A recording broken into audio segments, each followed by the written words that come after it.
Simandou, un bloc naturel riche, renfermant au minimum 2,4 milliards de tonnes de minerai de fer, capable selon les experts de construire l'équivalent de 500 000 tours Eiffel. Il s'agit là du plus gros gisement de minerai de fer au monde, non encore exploité, situé dans le sud-est de la République de Guinée. Jeté dans les abysses de l'oubli depuis les premières heures de l'indépendance, Simandou n'a connu son véritable essor qu'en mars 2022 par la signature de l'accord cadre, grâce à la vision, à la détermination et au leadership du président de la République, le général de corps d'armée Mamadi Doumbouya.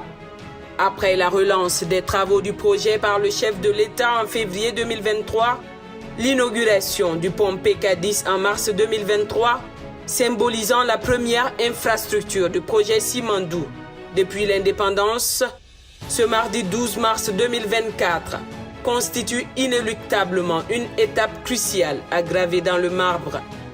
La pose de la première poutre du transguinéen, la ligne de chemin de fer qui serpentera le pays sur plus de 650 km, a connu la présence effective du chef de l'État, son Excellence le général de corps d'armée Mamadi Doumbouya. Ce déplacement de la première autorité du pays en valait en effet la chandelle.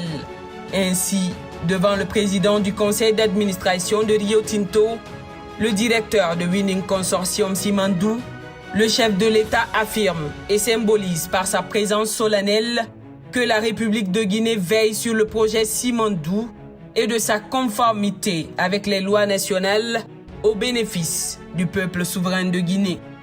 Ces piliers, fièrement élevés au-dessus du sol, traverseront tout le pays jusqu'au pied de la montagne de fer. Il en sort des dizaines et des dizaines qui recevront les supports nécessaires aux rails qui transporteront le minerai de fer depuis Beila jusqu'au port en eau profonde, dont les travaux sont déjà en cours. Sous la clairvoyance du président de la République, avec la vigilance du comité stratégique, les partenaires industriels notamment WCS, Rio Tinto Simfer et Baou, les infrastructures du transguinéen sont à 35% d'évolution. Une performance et une volonté assumée de toutes les parties prenantes à ce gigantesque projet d'envergure mondiale. La volonté ferme du président Mamadi Doumbouya a été dès le départ que Simandou soit au bénéfice prioritaire de la Guinée et de ses populations.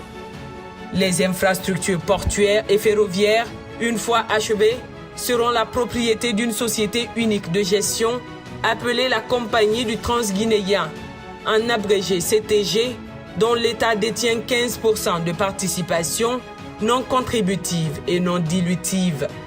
Ce n'est pas tout. Celui qui assure la présidence du conseil d'administration de cette entité de gestion du projet Simandou est un Guinéen. Et c'était là l'une des exigences du président de la République. Le contenu local reste évidemment un élément clé de ce projet. Dans le sens des vœux du président de la République qui a dès le début des négociations insisté sur l'utilisation des ressources locales ainsi que la maximalisation des retombées économiques, sociales et environnementales pour les populations.